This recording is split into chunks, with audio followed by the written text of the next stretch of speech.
Olá, tudo bem? Eu sou o professor Manga e trabalho com língua portuguesa. Seja muito bem-vindo a mais uma resolução do nosso Questão de Linguagem.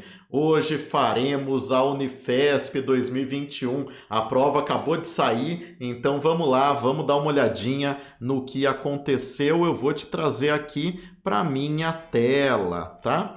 Em primeira mão, então, vestibular 2021, prova de língua portuguesa, língua inglesa e redação, tá? Vamos dar uma olhadinha então nas questões de língua portuguesa. Vejamos. A primeira questão, como é típico das provas da VUNESP, né? É uma questão em que você encontra um texto multimodal, no caso, uma charge, né? Um texto que tem um elemento visual e que tem um elemento verbal em inglês, né? Isso é típico das provas da VUNESP. Quem fez FAMERP, quem fez FAMEMA, quem fez as provas da Unesp, né? As duas versões aí, já estava tranquilo, já estava preparado para essa Unifesp. Então examine o cartoon de Caitlin Cass, publicado no Instagram da revista The New Yorker, de 10 de março de 2019. You said you'd be home at half a candle.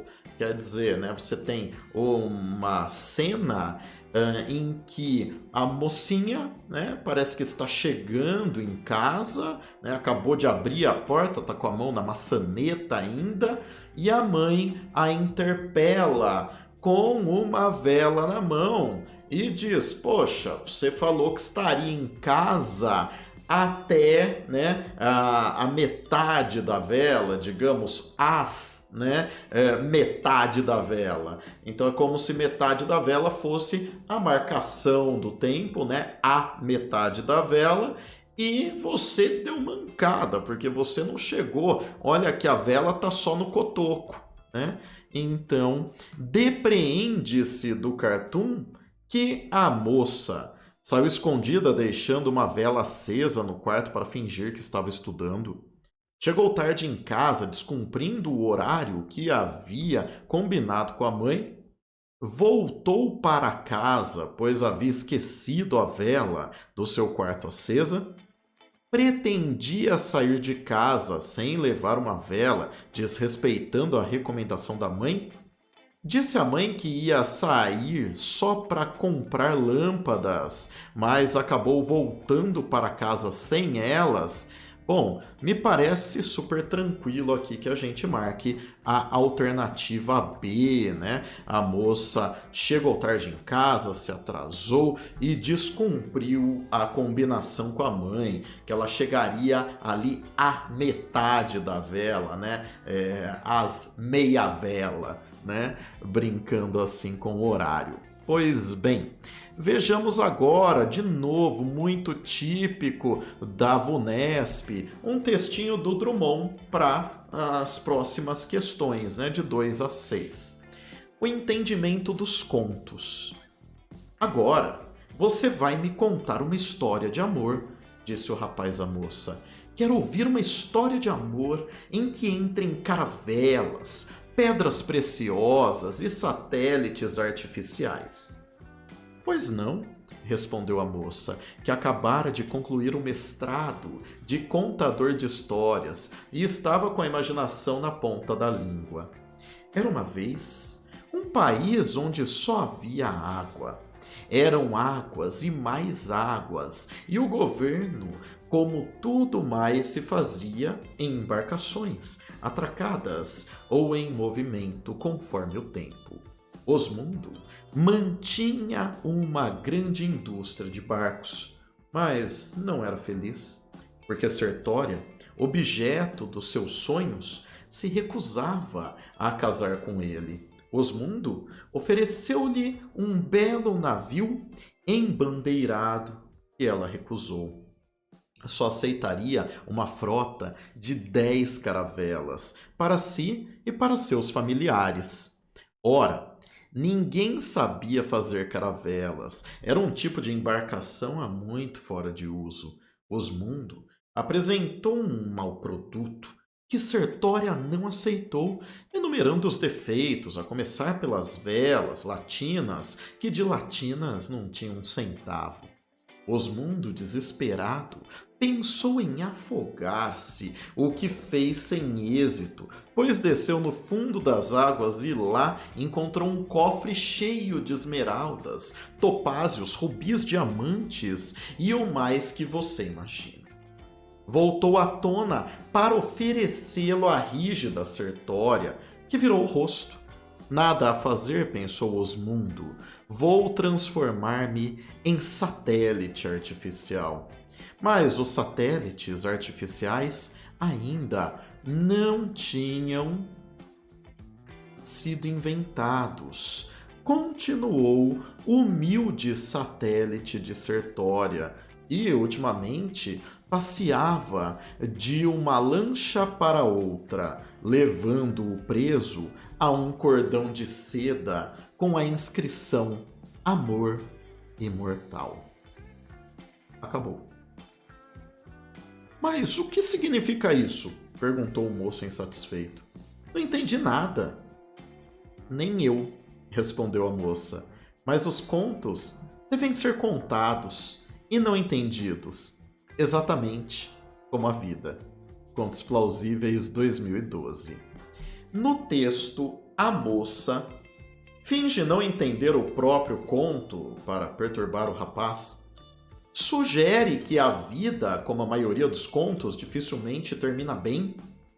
Sugere que dificilmente o sentido da vida possa caber em um conto. Acredita que a vida precisa ser decifrada como a maioria dos contos? Acredita que os contos, como a vida, prescindem de explicação. Se você sabe o significado do verbo prescindir, né, que é dispensar, você assinala com tranquilidade a alternativa E, né? Ela conta uma história sem pé nem cabeça e ele, né, diz, poxa, eu não entendi nada. Ela diz, cara, né, não é para entender. É exatamente como a vida, essa história que eu te contei, né? Não é para entender, né? É para que você perceba a narrativa. A vida é contada assim como os contos. Legalzinho, marcamos a alternativa E. Olha só, se você está gostando desse trabalho aqui de resolução comentada, fazendo assim com a prova quentinha e tal, né? Deixa o seu like, tá? E claro, se você quiser compartilhar esse vídeo com os seus amigos, vai ser de bom tom também, tá? E claro, não se esqueça de se inscrever aqui no Questão de Linguagem, uma vez que você vai ter acesso sempre a material de qualidade, a um trabalho muito bem feito, modéstia à parte. Então se inscreve aí rapidinho, né? Ativa o sininho das notificações para receber conteúdos desse tipo sempre, tá?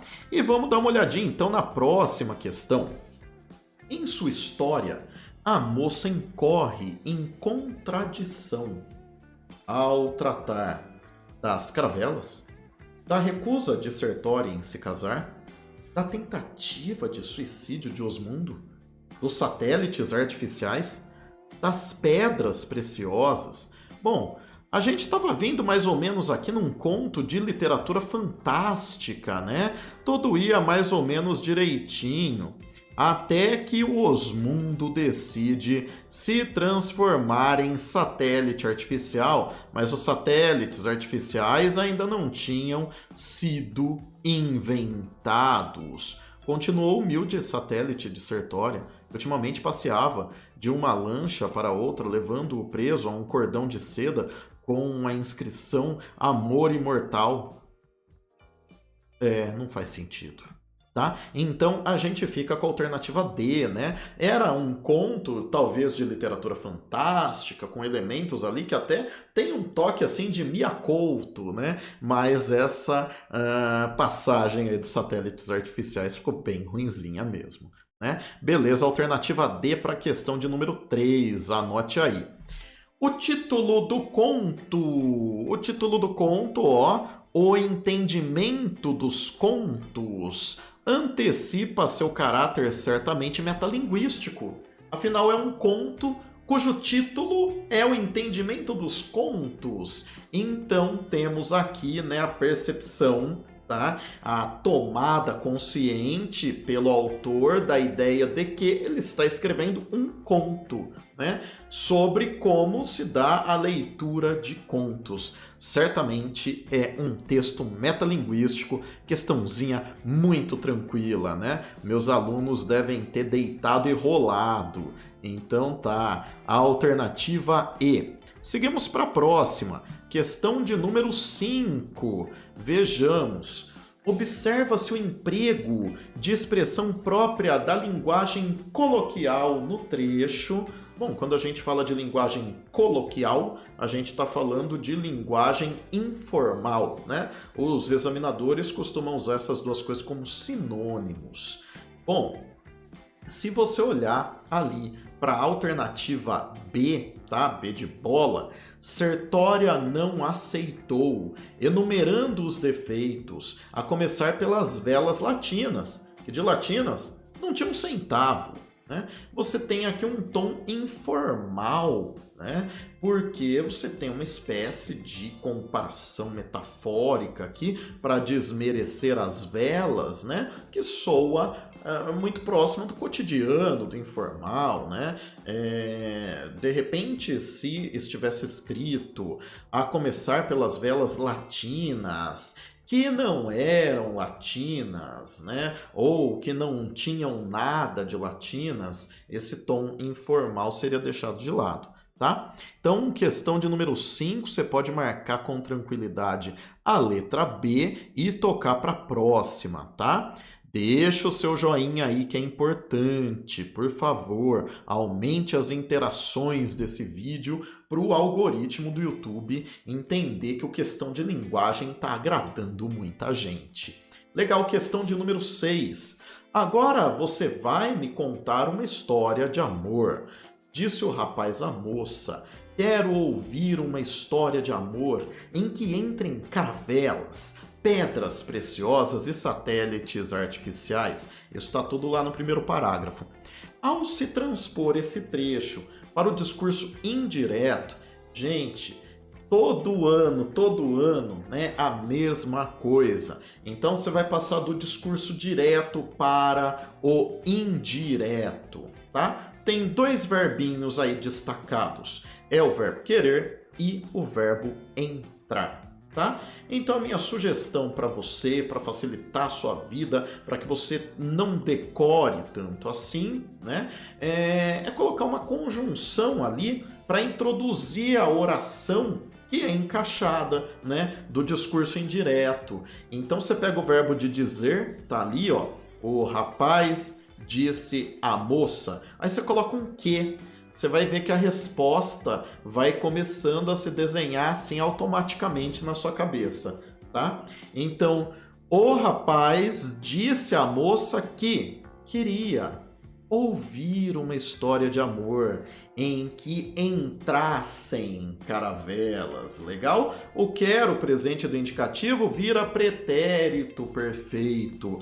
O entrem, que é presente do subjuntivo, vai para o pretérito imperfeito do subjuntivo. Alternativa D, tá? Não quero que você fique decorando essas coisas, não. Se você colocar conjunção que ali depois do disse, né, a resposta vai se fazer assim naturalmente, tá? Então, o rapaz disse à moça que queria ouvir uma história de amor em que entrassem caravelas. Alternativa D de dado. Legal. Vamos lá para mais um textinho.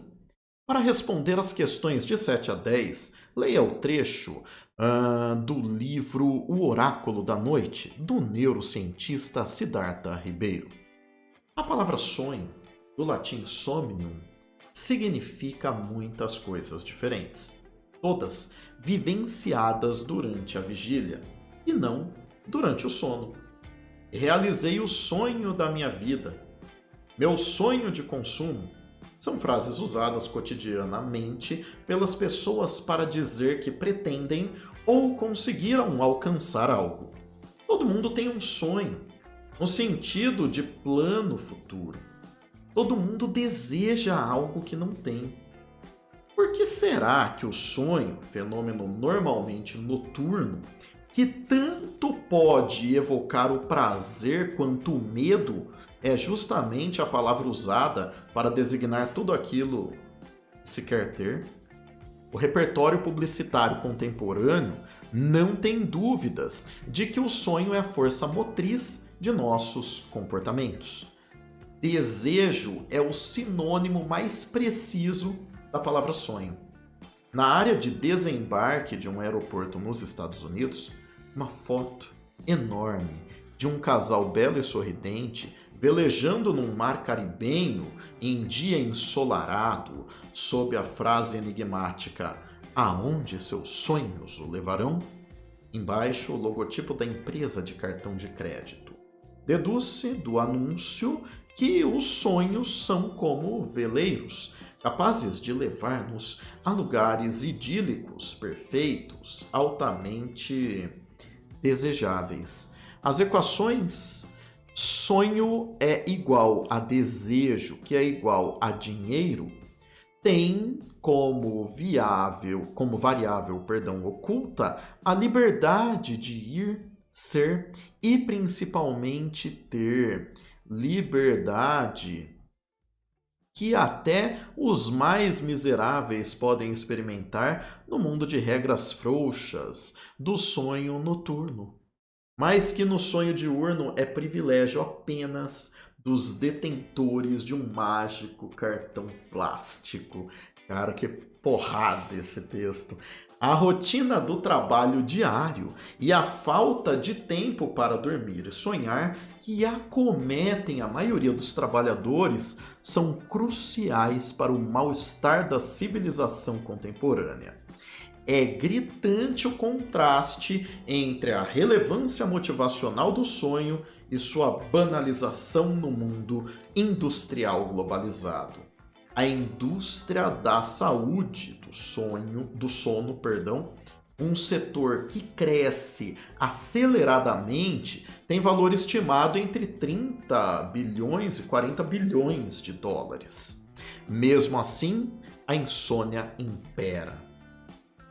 Se o tempo é sempre escasso, se despertamos diariamente com o toque insistente do despertador, ainda sonolentos e já atrasados para cumprir compromissos que se renovam ao infinito, se tão poucos se lembram que sonham pela simples falta de oportunidade de contemplar a vida interior, quando a insônia graça e o bocejo se impõem, chega-se a duvidar da sobrevivência do sonho.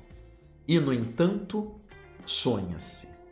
Sonha-se muito e a granel, sonha-se sofregamente, apesar das luzes e dos ruídos da cidade, da incessante faina da vida e da tristeza das perspectivas.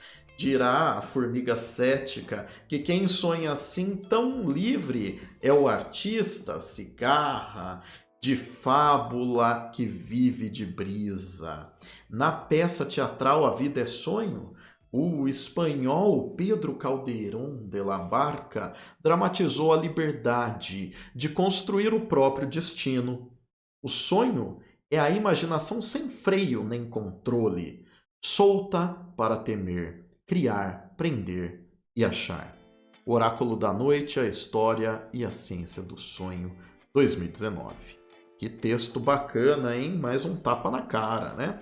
De acordo com o texto, o mal-estar que acomete a civilização contemporânea está intimamente ligado à extinção do sonho no mundo industrial. O entendimento da dinâmica do mundo industrial atual implica a compreensão de que a natureza dos sonhos também se transforma historicamente. A banalização do sonho mostra-se intimamente relacionada à dinâmica acelerada do mundo industrial contemporâneo. O ritmo acelerado do mundo industrial contemporâneo impossibilita a contemplação da vida interior pela via do sonho. E A interrupção da dinâmica perversa do mundo globalizado implica o reconhecimento de que os sonhos acabaram por tornar-se irrelevantes. Para essa questão de número 7, você precisa refletir a respeito de algumas coisas, né? O autor do texto nos diz que sonho, né, nesse mundo de consumo tem sido realizado, né, no sentido de aquilo que é o desejo. Então, sonho é sinônimo de desejo, e realiza os seus desejos aquele que tem um cartão de plástico, aquele que tem dinheiro, né? Então, temos aqui, né, a alternativa C, com a ideia da banalização do sonho. A banalização do sonho mostra-se intimamente relacionada à dinâmica acelerada do mundo industrial contemporâneo. Legal? A alternativa C descreve muito bem aqui para a questão de número 7 a sua resposta. Mas vamos seguir que ainda falta um tiquinho de prova, hein? Vamos lá.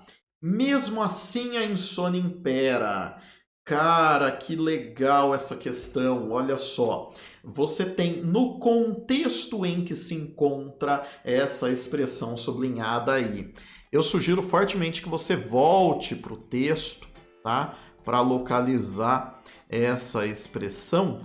Ela está aqui, ó, bem no meio do parágrafo, né? Eu vou voltar um pouquinho para a gente pegar a sequência.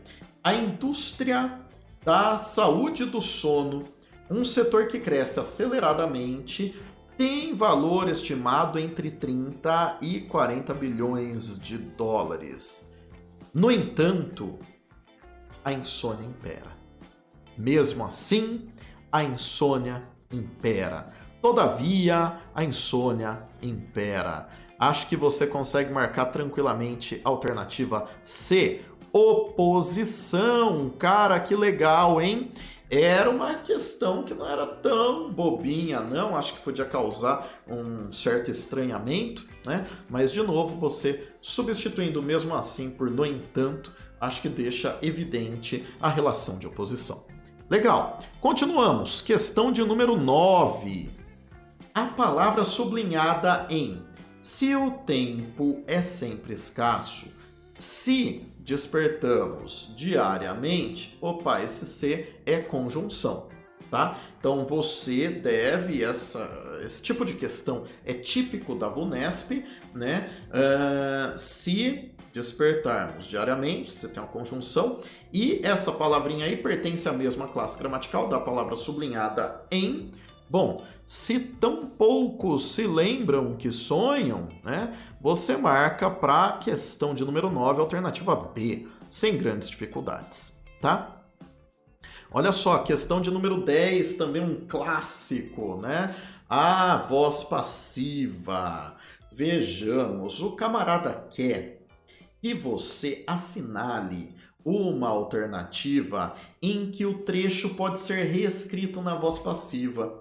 Você precisaria lembrar de um detalhe apenas, tá? Só faz voz passiva verbo que tem complemento direto, verbo que tem objeto direto, tá? Então, quando eu digo o menino quebrou o vaso, quem quebra, quebra alguma coisa, verbo transitivo direto. Ah, então dá para fazer o vaso foi quebrado pelo menino. Beleza.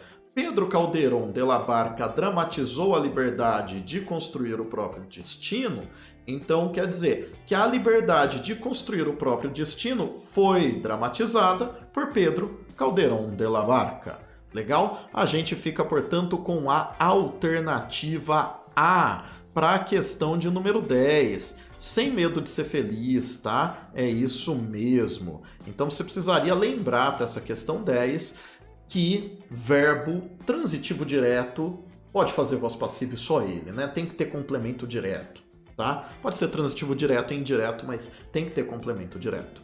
Legal? Examine o cartoon de Quino que faleceu recentemente, né? O autor da Mafalda. Então, diretor-geral, fecha a porta antes de entrar. Né? E aqui você tem um sujeito desesperançoso, né? Um sujeito que está aí, né? Sem expectativas. tá? Cada um no seu lugar é o nome da tira. Contribui para o efeito de humor do cartoon o recurso, a figura de linguagem chamada paradoxo, né? Fecha a porta antes de entrar. Normalmente você tem recados do tipo, fecha a porta depois de entrar, né? Com esse paradoxo aqui, ele interdita a entrada, né? Então você tem que fechar antes de entrar, quer dizendo que você não vai conseguir entrar. Isso é paradoxal, tá? Belezinha. Muito gostosa de fazer essa prova, né? Leia o poema de Fernando Pessoa, mais um clássico, para responder as questões de 12 a 14. Cruz na porta da tabacaria. Quem morreu? O próprio Alves. Dou ao diabo o bem-estar que trazia. Desde ontem a cidade mudou. Quem era? Ora, era quem eu via. Todos os dias ouvia. Estou agora sem essa monotonia. Desde ontem a cidade mudou. Ele era o dono da tabacaria, um ponto de referência de quem sou. Eu passava ali de noite e de dia. Desde ontem a cidade mudou. Meu coração tem pouca alegria, e isto diz que é morte aquilo onde estou. Horror fechado da tabacaria. Desde ontem a cidade mudou. Mas ao menos a ele alguém ouvia. Ele era fixo, e eu, o que vou. Se morrer não falto, e ninguém diria. Desde ontem a cidade mudou. Textos bem pesados nessa prova, né? Esse poema aqui do Fernando Pessoa, né, tem um eu lírico que se sente desorientado e melancólico, desamparado e entediado, nostálgico e orgulhoso, perplexo e eufórico, aliviado e resignado. Bom, o ponto de fixidez, né, o ponto ali para o qual, né, o eu lírico olhava era o Alves. Morreu Alves, a cidade mudou, né? Ele perdeu aquele ponto de segurança. Perdendo isso, ele se sente desorientado, né? E a desorientação vem acompanhada da melancolia. A gente fica certamente com a alternativa A. Legalzinho, bonitinho.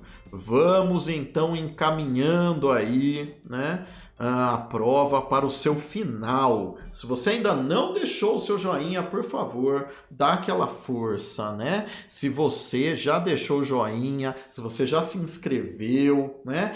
Se você já ativou o sininho das notificações, por favor, compartilhe com seus amigos esse vídeo, tá? Questão 13. Sempre que haja necessidade expressiva de reforço, de ênfase, pode o objeto direto vir repetido. Essa reiteração recebe o nome de objeto direto pleonástico. De novo, mais um clássico da VUNESP, tá? Meus alunos deitaram nessa prova, né? Que legal. Então você tem, né, um objeto direto que vem repetido, né, que vem dito duas vezes, tá?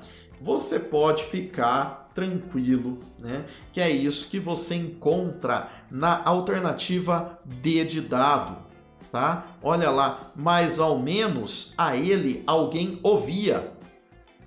Apareceu uma preposição, tá? Apareceu uma preposição acompanhando ele para desfazer a ambiguidade. Então você tem mais, ao menos, alguém via a ele. Você jogou o a ele para antes e reproduziu ele na forma do o, tá? Lembrando que o objeto pleonástico é o o, esse ozinho aqui, tá? O a ele, que está antecipado, é objeto direto preposicionado. Ele poderia ter perguntado sobre isso também, tá? Belezinha, ficamos com a alternativa D de dado. E aí, seguimos para a última questão sobre esse texto. O eu lírico recorre a um sinal de pontuação para indicar a supressão de um verbo. Gente, vírgula que marca a omissão do verbo, a elipse do verbo, a zeugma do verbo. Né? Zeugma é omissão daquilo que já se mencionou, tá? Ele era fixo e eu sou o que vou. Né? Então você tem o mesmo verbo empregado, que é o verbo ser, na primeira parcela e na segunda. Como o verbo é o mesmo, eu posso omitir. Para marcar a omissão, vou lá e coloco uma vírgula. Questão de número 14, pode marcar a alternativa E e correr para a questão de número 15 para encerrar com chave de ouro essa provinha. Uma questão de literatura também, com trechinho do Antônio Cândido, mais uma questão que é aquilo, né, absolutamente típico da VUNESP. Este movimento surge como momento de negação profunda e revolucionária, porque visava a redefinir não só a atitude poética, mas o próprio lugar do homem no mundo e na sociedade. Concebe de maneira nova o papel do artista e o sentido da obra de arte, pretendendo liquidar a convenção universalista dos herdeiros de Grécia e Roma, em benefício de um sentimento novo, embebido de inspirações locais, procurando o único em lugar do perene. Antônio Cândido, clássico, a formação da literatura brasileira, e o texto se refere, bom, a gente está falando aqui da superação dos valores greco-latinos, né, dos valores greco-romanos, a superação do universalismo em prol do local, né, a troca do perene, do eterno, né, por aquilo que é o pitoresco. Certamente estamos falando de um movimento literário burguês chamado romantismo, né? Estamos falando do movimento romântico que vai introduzir um sentimento novo na literatura, né? Que vai fugir, portanto, das amarras do mundo clássico. Tá? A alternativa B responde bem à questão de número 15.